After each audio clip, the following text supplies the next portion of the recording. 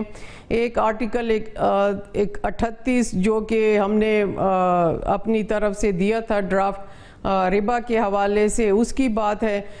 جو 9 ایک new insertion ہے آرٹیکل جو کہ کلائمیٹ کے حوالے سے ہے کہ ہیلدی اور کلین انوائرمنٹ ہو, سسٹینیبل ہو, اس میں تو کسی کو اختلاف نہیں تھا.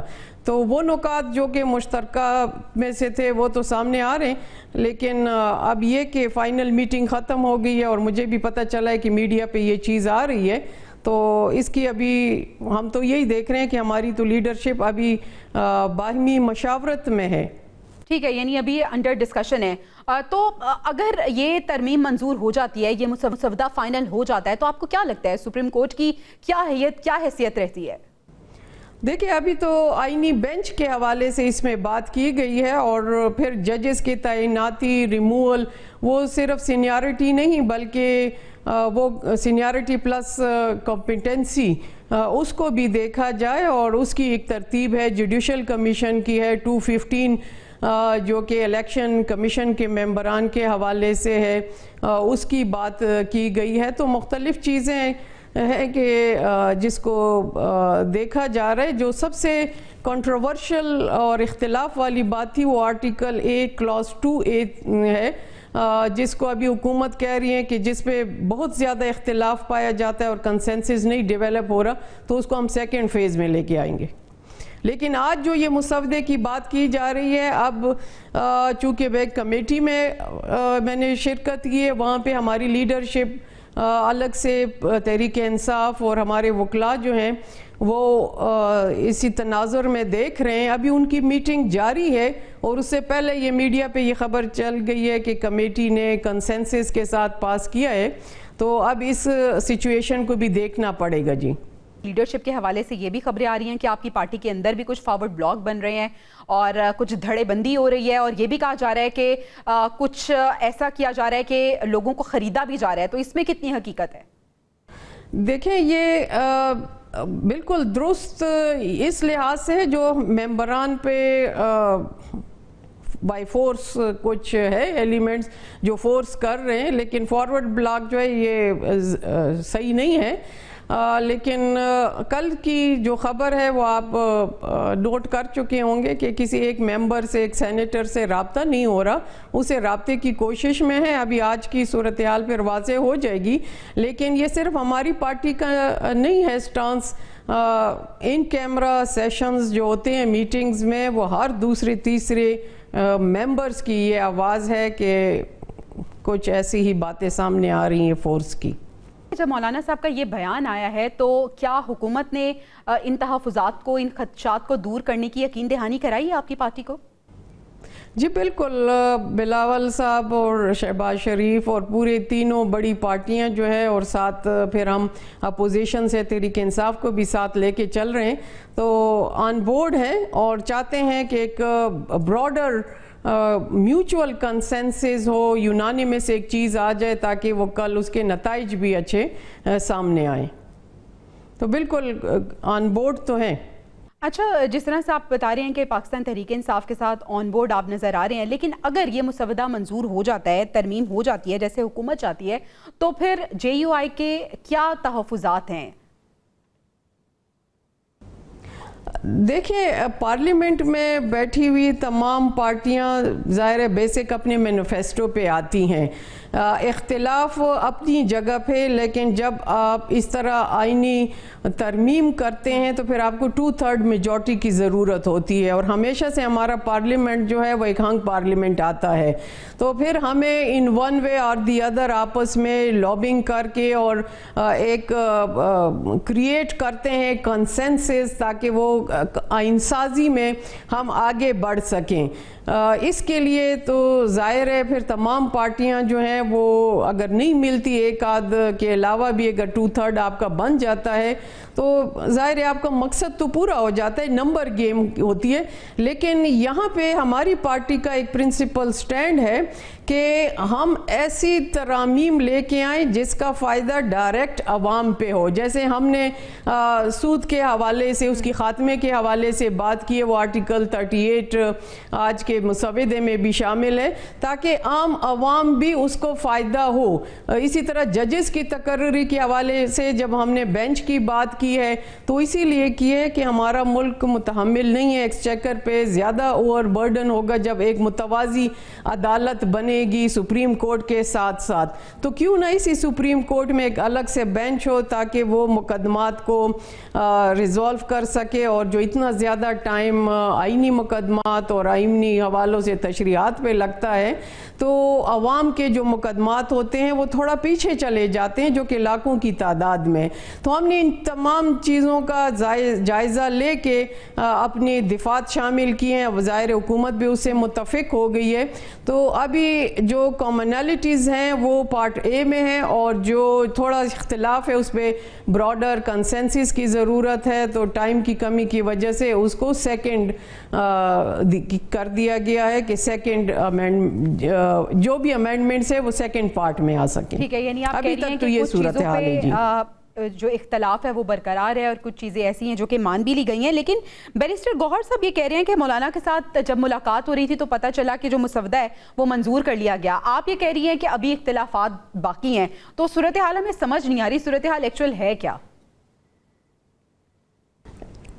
دیکھیں میں نے ابھی آپ کے پہلے سوال کے جواب میں کہا کہ لیڈرشپ بیٹھی ہوئی ہے، تحریک انصاف بھی ہے، اس سے پہلے بھی باقی پارٹیوں کی لیڈرشپ بھی ان کے ساتھ آن بورڈ تھے، ابھی ان کی میٹنگ چل رہی ہیں، اور یہاں سے یہ خبر آئی ہے، میں خود نماز کے وقفے کے لیے اٹھی ہوں، ابھی ہم نے اپنی پارٹی میٹنگ جوائن کرنی ہے، اب آپ کے چینل سے چونکہ کمیٹڈ تھی تو اس لیے میں آ کے بتا رہی ہوں، ابھی جا کے صحیح صورتحال کا پتہ چلے گا۔ میں نہیں سمجھتی کہ اتنا چلیں، صورتحال جیسے ہی واضح ہوگی ہم بھی آپ کی پارٹی کا موقف جاننا چاہیں گے۔ بہت شکریہ شاہدہ اختر صاحبہ، JUF سے ان کا تعلق ہمارے ساتھ موجود تھی۔ ناظرین ابھی ہم بریک پہ جا رہے ہیں، بریک سے واپس آئیں گے تو آج کی سیاسی صورتحال پہ مزید بات کریں گے، stay with us. Welcome back ناظرین، 26ویں آئینی ترمیم حکومت کے لیے ایک رولر کوسٹر رائڈ بن چکی ہے۔ 2 دن سے صورتحال مسلسل بدل رہی ہے، ایک کے بعد دوسری پیش رفت سامنے آ گئی ہے۔ مولانا کبھی مان جاتے ہیں تو کچھ ہی دیر میں پھر روٹ جاتے ہیں اور حکومت پھر انہیں منانے چلی جاتی ہے۔ مخصوص نشستوں پر فیصلہ کرنے کے لیے الیکشن کمیشن اجلاس بلاتا ہے تو اسی لمحے سپریم کورٹ کے 8 ججز کی وضاحت آ جاتی ہے۔ اس وضاحت کے بعد آئینی ترمیم منظور کرانے کے لیے اراکین کی درکار تعداد کیا پوری ہو پائے گی؟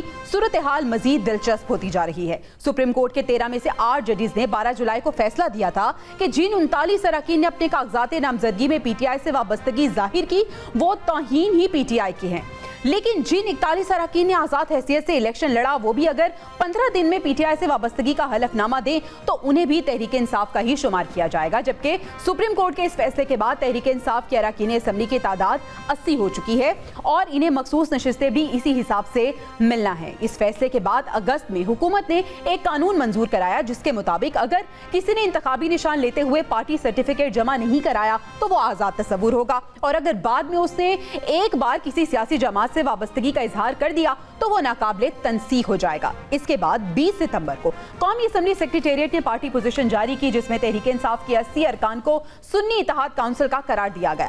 الیکشن کمیشن نے بھی سپریم کورٹ کو لکھا کہ الیکشن ایکٹ میں بھی ترمیم ہو گئی، اس کی روشنی میں رہنمائی کی جائے۔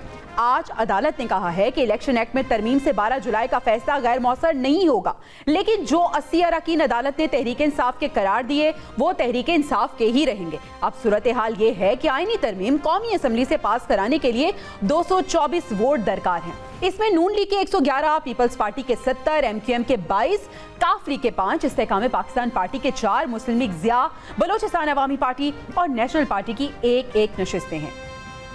یہ نشستیں بنتی ہیں 215، اس میں جمعیت علماء اسلام فے کی 8 نشستیں شامل ہوں تو تعداد بن جاتی ہے 223۔ مطلب جمعیت علماء اسلام ساتھ دے تو بھی نمبر پورے نہیں ہوتے، اور اگر سپریم کورٹ کی آج کی وضاحت نہ آئی تو الیکشن ایکٹ ترامیم کے مطابق تحریک انصاف کے حمایت یافتہ آزاد کو ترمیم کے لیے ووٹ ڈالنے پر آمادہ کیا جا سکتا تھا، لیکن اب سپریم کورٹ کی وضاحت کے بعد آزاد اراکین تحریک انصاف میں شامل ہو گئے ہیں اور اپنی پارٹی پالیسی کے خلاف ووٹ نہیں دے پائیں گے، اگر دیا تو آرٹیکل 63A کی تشریح کے مطابق نااہل قرار پائیں گے۔